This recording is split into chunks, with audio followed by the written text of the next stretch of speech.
Beni iyi dinle be hey efendim. Men şenliyem Kadiroğlu Hasan'ım. 45 yıl zulüme boyun eğmedim. Mereket dilinde teçnis divanım. Adım Şenlik Kadiroğlu Hasan'ım. Narman'da Hüseyin benim kardeşim.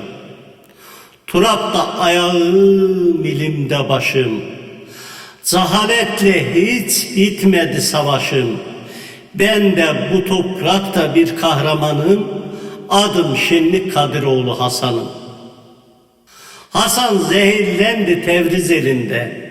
Mana oldu ilmi Fars'ın dilinde. Doğdum Suhara'da çıldır elinde. Ben de bu toprakta edeb erkanım. Adım Şenlik Kadiroğlu Hasan'ım. Nuri'nin gönlü de kurtulmaz yastan.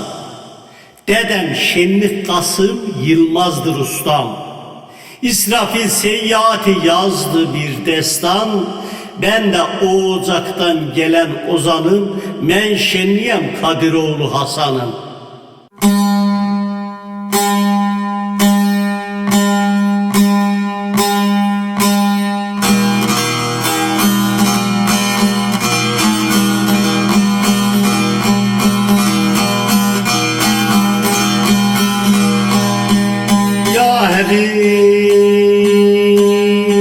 Ya Habib, yaradan senden medet.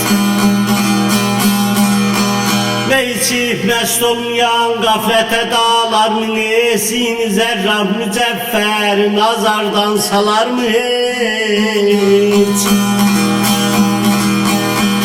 Münnettimin hikmetine müczet deme olmaz. Silletilsin düzen keremet biler mi hiç yaman ölsün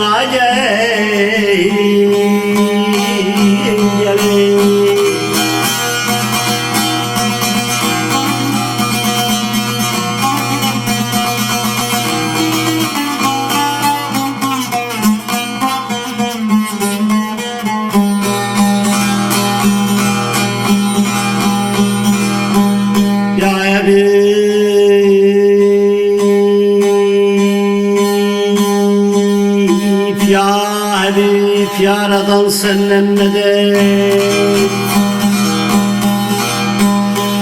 Bülbülü bağman etseler bile kondurmaz kara.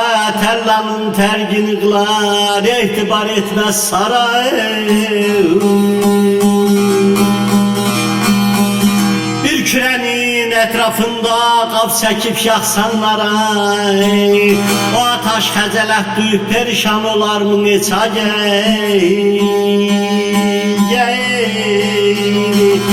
yaman ölsün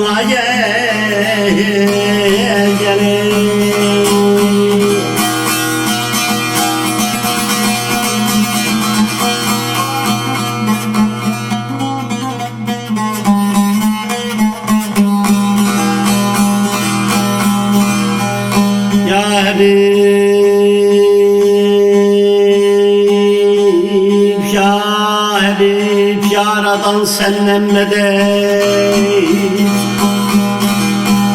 Şenlikte vefalı bilip vefalım söyleseler, Effa'ya gider madana müceffer paylasalar. Bahrimin kenarında temmim eyleseler, zerre kadar o deryaya bir keder geler neçə yaman ölsün gelir.